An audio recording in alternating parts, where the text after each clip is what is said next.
Mi nombre es Tomás Villarreal y durante 15 años fui técnico especializado de mantenimiento nocturno en el Hospital General de Guadalajara, uno de los complejos médicos más grandes del occidente mexicano. No soy médico ni enfermero, pero créanme cuando les digo que en un hospital de 24 pisos y más de 1000 habitaciones, los técnicos de mantenimiento conocemos cada rincón, cada tubería, cada cable eléctrico, como si fueran las venas de nuestro propio cuerpo. He reparado sistemas de climatización en quirófanos durante cirugías, he reemplazado generadores de emergencia mientras las UCIs dependían de baterías de respaldo, he trabajado en sótanos de morgue a las 4 de la madrugada sin que nada me perturbara jamás. Pero lo que encontré aquella madrugada del 23 de septiembre no fue una falla mecánica ni un problema eléctrico. Fue algo que me hizo renunciar a mi trabajo 2 semanas después y que todavía me hace revisar cada habitación de mi casa antes de dormir. Pero antes de continuar, si esta historia te está intrigando, no olvides suscribirte al canal y activar la campanita para no perderte ningún video. Y por favor, déjame en los comentarios desde qué ciudad me estás viendo y si alguna vez has trabajado en el área médica o en mantenimiento hospitalario. Me encanta conocer las experiencias de todos ustedes. Ahora sí, sigamos con lo que sucedió aquella noche.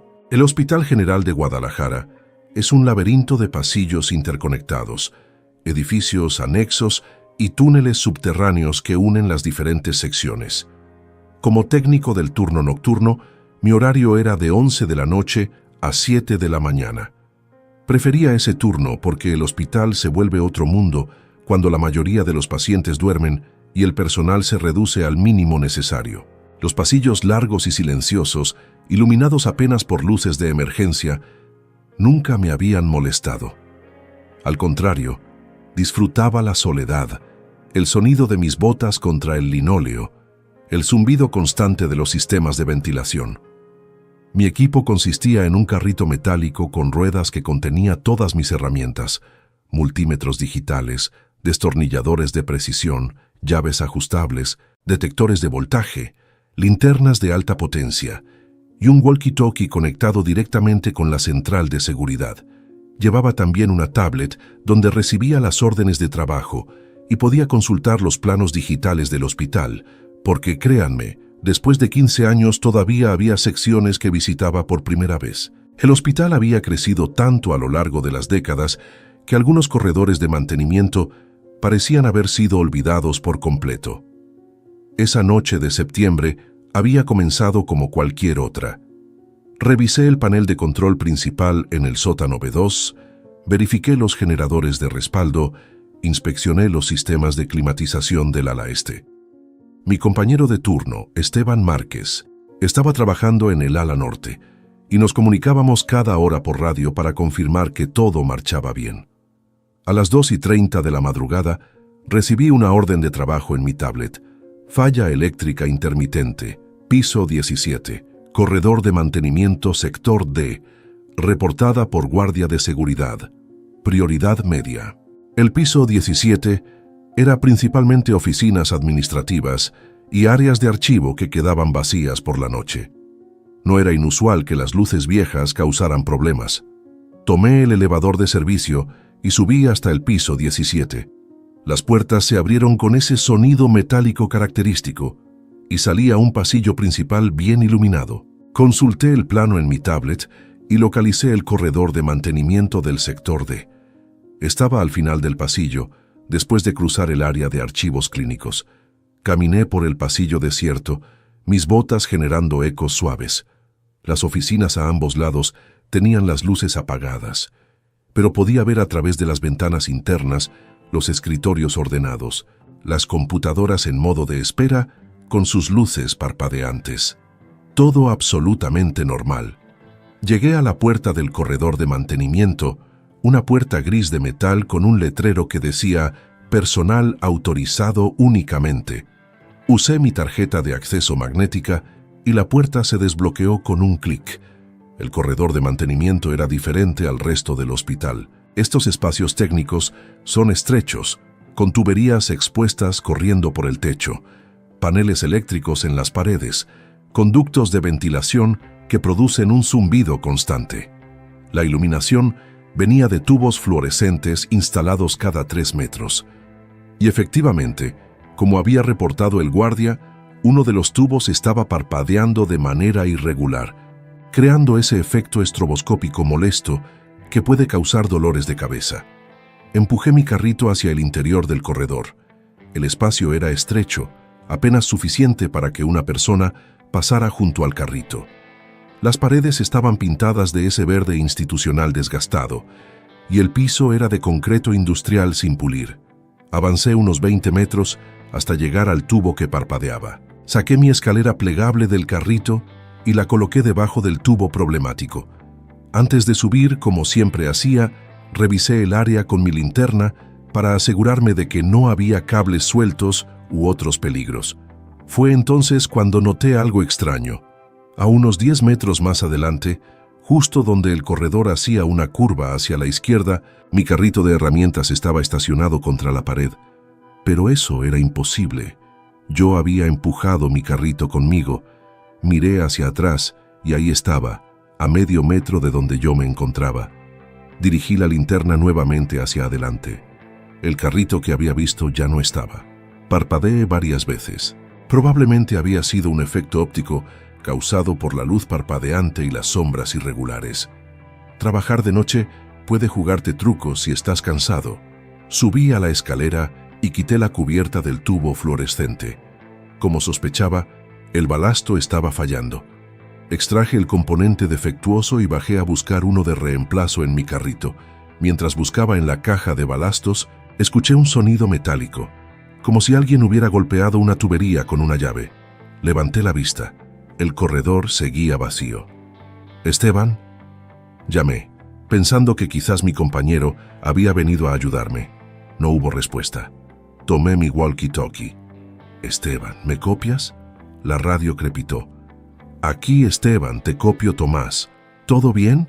¿Estás en el ala norte todavía?». «Afirmativo. Reparando un termostato en el 4º piso. ¿Necesitas algo?». «No, todo bajo control. Cambio y fuera». Volví a mi tarea. Instalé el balasto nuevo, conecté los cables siguiendo el código de colores estándar y volví a colocar el tubo fluorescente.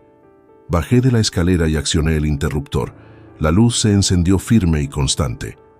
Problema resuelto. Mientras guardaba mis herramientas, noté que la temperatura había bajado considerablemente. Esto no era inusual en los corredores de mantenimiento, donde el aire acondicionado a veces se descalibraba, pero la diferencia era notable. Podía ver mi propio aliento condensándose en el aire. Saqué mi termómetro infrarrojo y apunté hacia el ambiente. La lectura mostró 8 grados Celsius. Eso estaba completamente fuera de rango. Los corredores de mantenimiento debían mantenerse entre 18 y 22 grados. Apunté el termómetro hacia las tuberías del techo para verificar si había una fuga de refrigerante. Las tuberías mostraban temperaturas normales, pero el aire ambiente seguía marcando 8 grados. Entonces escuché pasos. Eran inconfundibles, pasos lentos, deliberados, acercándose desde la curva del corredor donde había visto el carrito fantasma. Me giré con la linterna en alto. El haz de luz iluminó el corredor vacío. Los pasos continuaron, más cerca, cada vez más cerca, pero no había nadie, absolutamente nadie. Mi corazón comenzó a acelerarse. Tomé el walkie-talkie nuevamente. «Central de seguridad, habla Tomás Villarreal, técnico de mantenimiento. ¿Tienen cámaras en el corredor de mantenimiento del piso 17? ¿Sector D?». Hubo una pausa. Luego la voz del supervisor de seguridad, Miguel Torres, respondió: «Negativo, Tomás. Los corredores de mantenimiento no tienen cobertura de cámaras por política de privacidad del personal. ¿Hay algún problema?». Los pasos se habían detenido. El silencio ahora era absoluto, interrumpido solo por el zumbido de la ventilación. «No, falsa alarma. Continúo con mi ronda. Decidí salir de ahí. Había completado la reparación y no tenía ninguna razón para quedarme». Empujé mi carrito hacia la puerta de salida, pero cuando llegué a donde debería estar la puerta no había nada. Solo el corredor continuaba recto, extendiéndose más allá de lo que yo recordaba. Esto no tenía sentido. Había caminado tal vez 50 metros desde la entrada y ahora cuando intentaba regresar, el corredor parecía interminable. Consulté el plano en mi tablet. Según el esquema digital, el corredor de mantenimiento del sector D tenía exactamente 42 metros de largo, con una sola entrada y salida. Yo debería estar viendo la puerta. Caminé en la dirección opuesta, pensando que tal vez me había desorientado. Avancé otros 30 metros. El corredor continuaba. Las mismas tuberías, los mismos paneles eléctricos, las mismas luces fluorescentes, pero ninguna puerta, ninguna salida. El frío era ahora intenso. Mi termómetro marcaba 3 grados Celsius. Podía sentir cómo mis dedos comenzaban a entumecerse. Intenté llamar por radio nuevamente, pero solo obtuve estática. Mi tablet tampoco tenía señal. Esto era técnicamente imposible.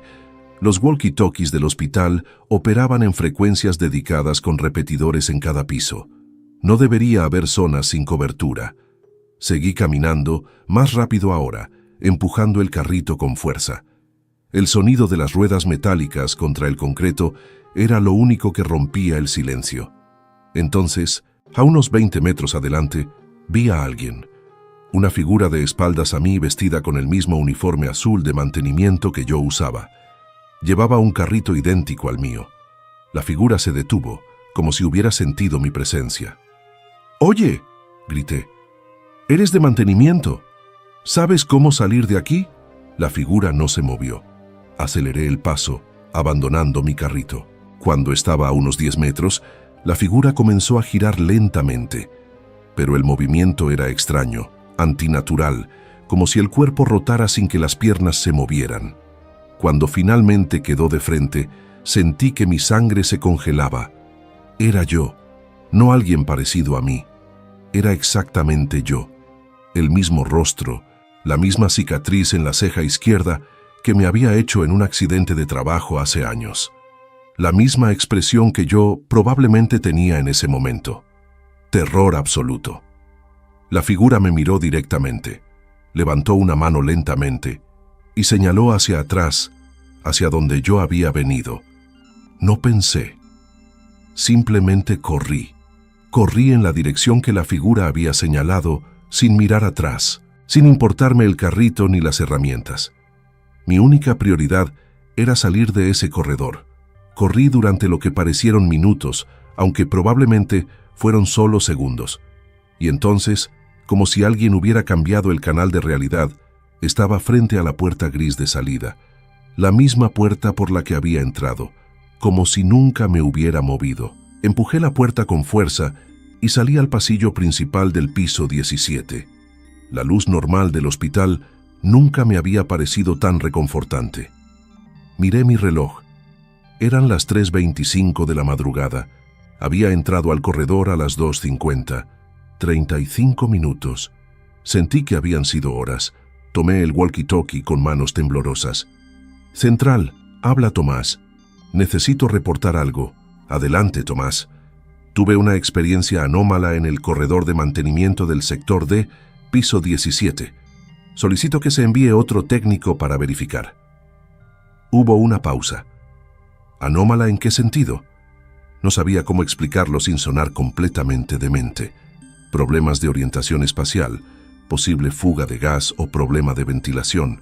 Necesito que otro técnico confirme antes de cerrar la orden de trabajo. Entendido. Envío a Esteban, espera ahí. No entré al elevador de servicio. Me quedé en el pasillo, sentado en el suelo con la espalda contra la pared, donde podía ver la puerta del corredor de mantenimiento. No iba a dejarla sin vigilancia hasta que llegara Esteban. 15 minutos después, escuché el elevador abrirse y mi compañero apareció con su propio carrito. «¿Qué pasó, Tomás? Te ves terrible». «Entra ahí», le dije señalando la puerta. «Dime cuánto mides el corredor, dime si encuentras algo inusual y mantén tu radio encendida». Esteban me miró con preocupación, pero asintió. Pasó su tarjeta de acceso y entró al corredor. Activé mi walkie-talkie. «Esteban, ¿me copias?» «Te copio perfectamente. Estoy dentro». Es un corredor de mantenimiento estándar, unos 40 metros de largo. Las luces funcionan bien. Temperatura normal. No veo nada fuera de lo común. Tu reparación del balasto quedó perfecta. ¿Qué se suponía que debería ver? ¿Cuánto mide la temperatura ambiente? Hubo una pausa. 20 grados. Normal para estos espacios. ¿Ves mi carrito? Lo abandoné ahí adentro. Otra pausa. No hay ningún carrito aquí, Tomás, solo el mío. Eso era imposible. Había dejado mi carrito en algún punto de ese corredor infinito. Esteban, sal de ahí, ya. Mi compañero emergió 30 segundos después. Tomás, en serio, ¿qué está pasando? ¿Estás bien? Le conté todo, cada detalle. El carrito fantasma, los pasos invisibles, el corredor que se alargaba, la figura que era yo mismo. Mientras hablaba podía ver en sus ojos que pensaba que me había vuelto loco o que estaba jugándole una broma pesada. Pero me conocía desde hace años. Sabía que yo no era de ese tipo de personas. Mira, dijo finalmente, tal vez fue el cansancio o algún gas. A veces las tuberías filtran cosas raras. ¿Por qué no terminas tu turno y vas a casa? Yo puedo cubrir tus rondas restantes. Acepté, pero antes de irme hice algo. Tomé mi teléfono personal y saqué una foto de la puerta del corredor. Solo quería tener evidencia de que el lugar existía, que yo no había alucinado todo. Bajé al vestidor de personal, recogí mis cosas y salí del hospital. El aire fresco de la madrugada nunca me había sabido tan bien. Durante los siguientes 3 días no pude dormir bien. Cada vez que cerraba los ojos, veía esa figura dándose vuelta. Veía mi propio rostro mirándome. Revisé la foto que había tomado del corredor docenas de veces, como si pudiera encontrar alguna pista en ella. El 4.º día decidí hacer algo que probablemente no debería hacer. Accedí al sistema de archivo digital del hospital desde mi cuenta de personal y busqué reportes de incidentes relacionados con el piso 17, específicamente con el corredor de mantenimiento del sector D. Lo que encontré fue perturbador. Durante los últimos 8 años, había habido 7 reportes similares al mío. Técnicos de mantenimiento, personal de limpieza nocturno, incluso una vez un guardia de seguridad, todos describiendo experiencias parecidas. Corredores que cambiaban de dimensiones, temperaturas que bajaban drásticamente, figuras que se parecían a ellos mismos. Todos los reportes habían sido clasificados como estrés laboral o fatiga extrema. Ninguno había sido investigado formalmente. Pero había algo más. Encontré el reporte de un técnico llamado Arturo Salinas, quien había trabajado en el hospital 4 años antes de que yo fuera contratado. Su último reporte de incidente, fechado el 12 de marzo, era casi idéntico al mío. Después de ese reporte, no había más registros de él en el sistema.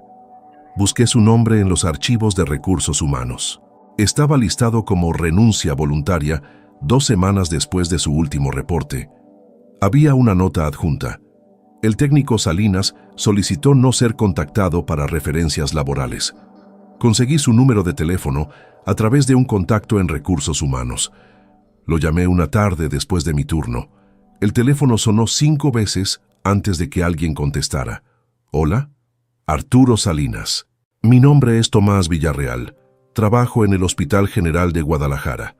Necesito hablar con usted sobre el corredor de mantenimiento del piso 17. Hubo un largo silencio. Luego, con una voz que sonaba cansada y derrotada, dijo: ¿Qué viste?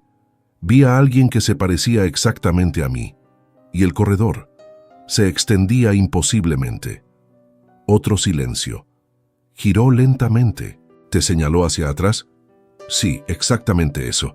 Escúchame bien, Tomás, renuncia. Renuncia mañana mismo. No vuelvas a ese corredor. Nunca. Yo cometí el error de regresar una segunda vez porque pensé que había sido una alucinación. La segunda vez fue peor. Mucho peor. ¿Qué pasó la segunda vez? No puedo hablar de eso. No quiero hablar de eso. Solo te digo esto. Ese lugar no es lo que parece. No es solo un corredor de mantenimiento. Es como si hubiera algo atrapado ahí, algo que necesita. Testigos. No sé qué es. No quiero saberlo. Renuncié hace 11 años y todavía tengo pesadillas. Pero tiene que haber una explicación. Gases tóxicos, infrasónidos, algo que cause alucinaciones colectivas. Si quieres pensar eso, adelante, pero yo estuve ahí. Tú estuviste ahí. Sabes que no fue una alucinación. Sabes que viste algo real, algo que no debería existir. Arturo colgó después de eso. No volvió a contestar mis llamadas. Durante la siguiente semana continué trabajando mi turno nocturno, pero evité el piso 17 completamente. Le pedí a mi supervisor que me reasignara todas las órdenes de trabajo de ese piso a otros técnicos, argumentando que estaba teniendo problemas con mi rodilla y las escaleras me afectaban. Aceptó sin cuestionar mucho. Pero entonces, 9 días después de mi experiencia en el corredor, recibí una orden de trabajo que no pude evitar. A las 2 de la madrugada, el sistema de alarma contra incendios del piso 17 se activó. Era una emergencia de prioridad crítica. Todos los técnicos disponibles debían responder inmediatamente. Cuando llegué al piso, Esteban ya estaba ahí con 2 guardias de seguridad. El panel de alarma indicaba que la activación había venido del sector D, del corredor de mantenimiento. Probablemente un sensor defectuoso, dijo Esteban, pero tenemos que verificar, es protocolo. Los 4 nos acercamos a la puerta gris. Uno de los guardias pasó su tarjeta y la puerta se abrió. Al instante, una ráfaga de aire helado nos golpeó. El termómetro del guardia marcó -2 grados Celsius. Esteban y yo intercambiamos miradas. Él había estado ahí hacía 9 días y la temperatura había sido normal. «Esto no está bien», murmuró uno de los guardias. «Debemos reportarlo antes de entrar». Pero en ese momento, todos escuchamos algo. Pasos, múltiples pasos. Como si varias personas estuvieran caminando dentro del corredor, acercándose hacia nosotros. Los 4 nos quedamos congelados. Los pasos se volvieron más fuertes, más cercanos. Y entonces, en la oscuridad del corredor comenzamos a ver figuras. Primero 1, luego 2, luego 4, caminando hacia nosotros. Cuando las figuras quedaron parcialmente iluminadas por la luz del pasillo, todos retrocedimos instintivamente. Eran nosotros, los 4, vestidos exactamente igual, con las mismas expresiones de terror que nosotros seguramente teníamos. Las figuras se detuvieron a unos 5 metros de la entrada, levantaron sus manos al unísono y señalaron hacia nosotros. No hacia atrás esta vez, hacia nosotros. Uno de los guardias cerró la puerta de un golpe. Todos nos alejamos, casi corriendo hacia el elevador. Nadie habló hasta que llegamos al lobby principal. El supervisor de seguridad nos interrogó sobre lo que habíamos visto. Le dijimos que había habido un problema con los sensores de temperatura, que el sistema de alarma se había activado por error. Acordamos entre nosotros no mencionar a las figuras. ¿Quién nos habría creído? Pero el supervisor hizo algo que yo no esperaba. Revisó los registros históricos de alarmas del piso 17. «Esto es interesante», dijo.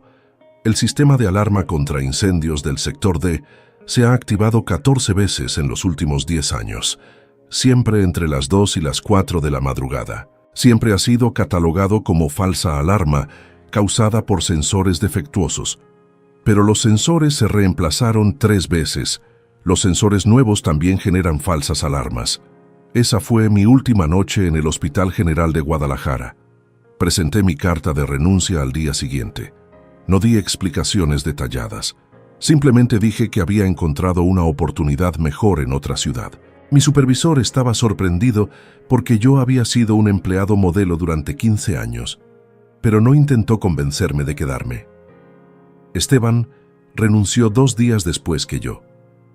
Nunca hablamos explícitamente sobre lo que vimos esa última noche, pero ambos sabíamos que no podíamos seguir trabajando ahí. Los 2 guardias de seguridad que estuvieron con nosotros solicitaron transferencias a turnos diurnos. Una de esas solicitudes fue aprobada, la otra no. 3 semanas después de mi renuncia, leí una pequeña nota en el periódico local. Un guardia de seguridad del Hospital General de Guadalajara había solicitado licencia médica indefinida por razones psiquiátricas. El artículo no mencionaba su nombre, pero yo sabía quién era. Era el guardia cuya solicitud de cambio de turno había sido denegada. Ahora trabajo como técnico de mantenimiento en un edificio de oficinas comerciales en el centro de Guadalajara. Es un trabajo simple, rutinario, con horario diurno. Gano menos dinero, pero puedo dormir por las noches. Bueno, la mayoría de las noches, porque todavía tengo sueños donde estoy caminando por un corredor interminable, donde veo mi propia figura dándose vuelta lentamente, donde me pregunto qué habría pasado si me hubiera acercado más, si hubiera intentado hablar con esa versión de mí mismo. A veces pienso en todos los reportes que leí, en Arturo Salinas y en todos los demás que vieron algo en ese corredor, en las 14 activaciones de alarma en 10 años. ¿En cuántos técnicos más habrán experimentado algo similar, pero nunca lo reportaron por miedo a ser considerados locos? Y me pregunto, ¿qué es ese lugar realmente? ¿Es un defecto arquitectónico que crea ilusiones ópticas? ¿Es algún fenómeno electromagnético que afecta la percepción? ¿O es algo que la ciencia todavía no puede explicar? Algo que existe en los límites entre lo que conocemos y lo que preferimos ignorar. No tengo respuestas. Solo sé que ese corredor sigue ahí, en el piso 17 del Hospital General de Guadalajara. Sigue apareciendo en los planos del edificio como si fuera un espacio normal. Sigue siendo visitado por técnicos de mantenimiento que reciben órdenes de trabajo rutinarias. Y cada cierto tiempo, en las horas más oscuras de la madrugada, su sistema de alarma contra incendios se activa sin razón aparente. Hace 2 semanas recibí una llamada de un número desconocido. Contesté y escuché la voz de un joven que se identificó como técnico de mantenimiento del hospital. Me preguntó si yo era Tomás Villarreal, el antiguo técnico que había trabajado ahí. Le dije que sí. Hubo una pausa larga, y luego me preguntó si alguna vez había experimentado algo extraño en el corredor de mantenimiento del piso 17, sector D. Le di el mismo consejo que Arturo Salinas me había dado a mí. Renuncia, no vuelvas ahí, y no intentes encontrar explicaciones. No sé si me hizo caso, espero que sí. Porque si hay algo que aprendí de esa experiencia, es que algunos lugares no son lo que parecen. Algunos espacios existen en dimensiones que nuestra mente no está preparada para procesar. Y algunos misterios no están destinados a ser resueltos, sino a ser evitados. Cada vez que paso cerca del Hospital General de Guadalajara, inconscientemente busco el piso 17 en la fachada del edificio. Las ventanas de ese piso se ven perfectamente normales desde afuera. Oficinas con luces que se encienden durante el día y se apagan por la noche. Un piso como cualquier otro. Pero yo sé lo que hay detrás de esa puerta gris al final del pasillo. Yo sé que en algún lugar de ese espacio hay versiones de mí mismo, de Esteban, de esos guardias de seguridad, caminando eternamente por un corredor que nunca termina, señalando hacia una salida que tal vez nunca encontraron. Y la pregunta que me persigue, la pregunta que me hace despertar a las 3:25 de la madrugada cada vez que miro el reloj, es esta. ¿Qué habría pasado si en lugar de correr, me hubiera acercado a esa figura que era yo?